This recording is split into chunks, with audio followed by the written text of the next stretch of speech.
What's going on, guys? This is your channel TFD coming back with another major story. So it looks like Becky Hammon just wrapped up an interview where she sat down with Aaliyah Boston, and man, things got real interesting.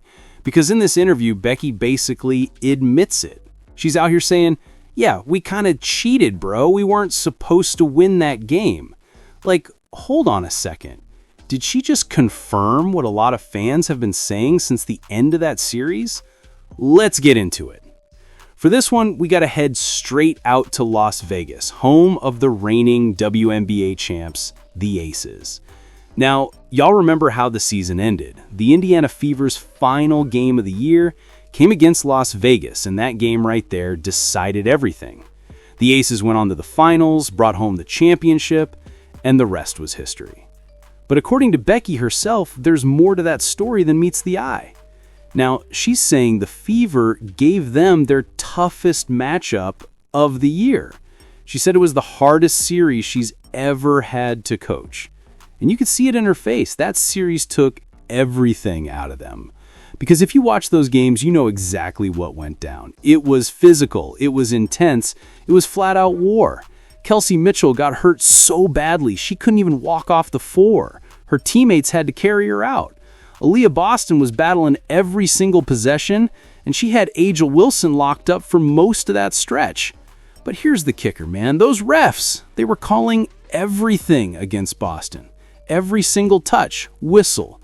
Meanwhile, Age is getting away with all kinds of contact. It was wild to watch. Boston had the upper hand, and they had to slow her down somehow, and now Becky Hammon's out here halfway admitting it. Here's my take, though. That was Vegas's last lucky run. The Fever are coming back next season stronger, healthier, and more experienced. A'ja Wilson can't stop Aaliyah Boston. She just can't. Boston's too big, too skilled, too dominant. If they meet again, it's a wrap. The Aces better enjoy that trophy because the Fever are coming for it. And this time, there won't be any "we were supposed to lose" excuses. But let's listen to this, and let's react to this. Indiana actually was probably the hardest series I've been through. Yes. Yeah, true. And you know what? It's funny, Aaliyah, you're sitting there, but it's like, I was pissed after game 5. I'm sure you were more pissed, but we're going to the finals. But then I went back and watched it. My CT calls me, Candace, at like 3 a.m. She's like, "You still mad?" And I was like, no. I'm like, Indiana just played their asses off. Like, I can't, I mean, you guys played amazing. Can't be mad at either team. It was just two teams blow for blow, back and forth, and both teams really playing at an elite level. I don't care what the names on the jerseys are. Those were two teams just going at it in the best way possible, I thought. Super competitive, down to the wire, obviously, in most of those games. And so this one hit different for sure, though, because it was different. This one's about to stir things up. So Becky Hammon was clearly pissed in that interview because she already knew what the headlines were going to say. Y'all cheated. Straight up. And of course, Aaliyah Boston had every reason to be even more upset. She fouled out on one of the craziest foul calls you'll ever see in a playoff game. Now, that clip that's been floating around, yeah, the one we saw earlier, that's the one that started it all. But now, a new clip has surfaced, and it hasn't gone viral yet, trust me. This is probably the first time you're hearing about it today. Shout out to Aaliyah Boston and Candace Parker, who've been keeping it classy even when the situation wasn't fair. Everybody's going to be talking about this in the comments section, and honestly, let them. Because one fan said it best. If the Fever had been healthy, they would have beaten the Aces, and I couldn't agree more. The same goes for Phoenix too. Sometimes, man, you gotta walk through the fire before you get your shine. That's how greatness is built, through the pain, the heartbreak, and the setbacks.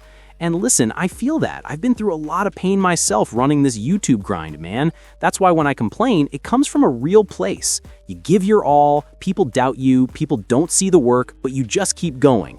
That's what the Fever are about to do. Now back to Becky Hammon.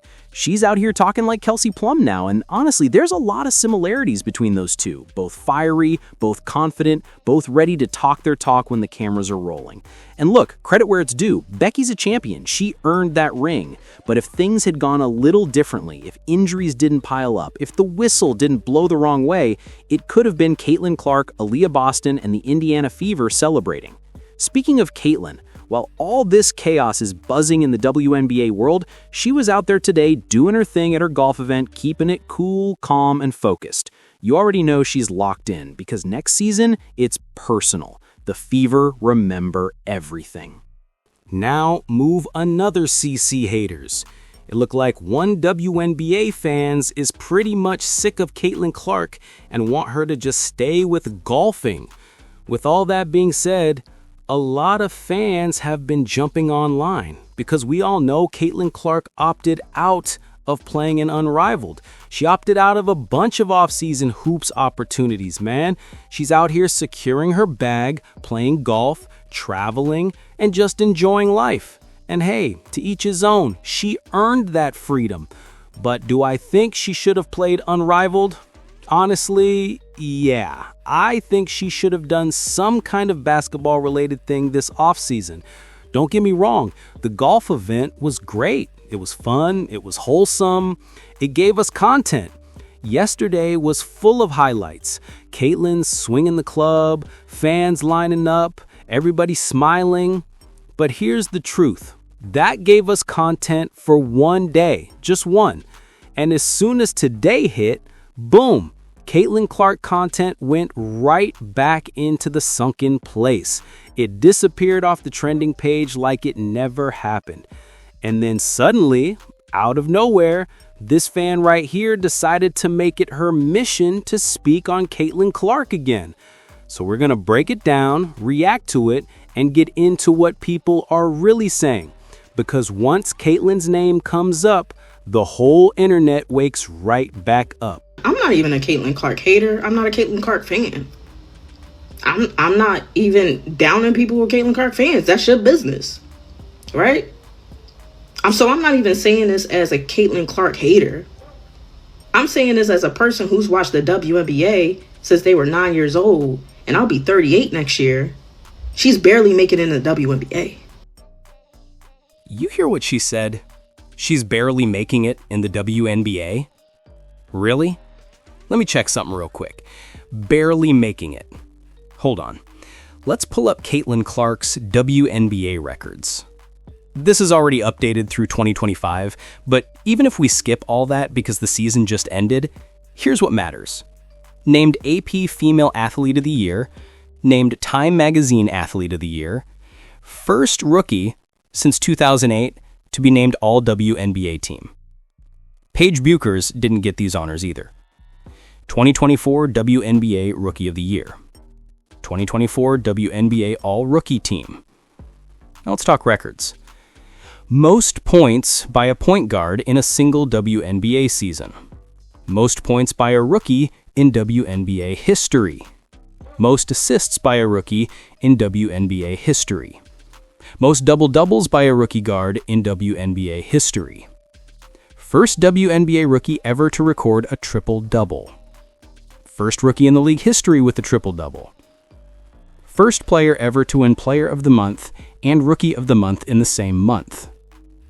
First player with 20-plus points, 15-plus assists, 5 rebounds in a game. See, guys, men lie, women lie, but numbers don't lie. You're a straight hater. You said that nonsense before even looking at the facts. See, if you'd actually read this, you wouldn't have embarrassed yourself. But it's cool. I'll expose the truth for you. 4-time WNBA Rookie of the Month. 3-time Eastern Conference Player of the Week. WNBA Rookie Single Season Scoring Record. WNBA Rookie Single Season Assist Record. WNBA Single Season Assist Record. WNBA Rookie Record for 3-pointers. And that's not even all. Set franchise record for most 3-pointers in a season. Set multiple franchise scoring and assist records with Indiana. Bro, we could sit here reading this all day.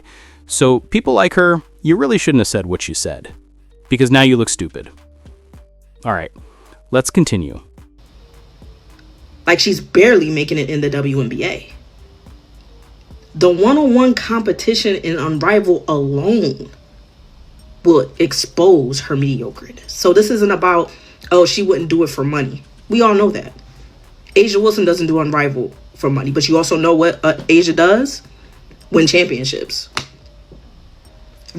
becomes Defensive Player of the Year and MVP and Finals MVP in the year. What is Caitlin Clark doing? Getting off the bench, disrespecting refs and their rules. Everything she's saying in this argument about A'ja Wilson just doesn't add up. And this is strictly my personal opinion from what I've watched, what I've studied, and what I've seen in real basketball.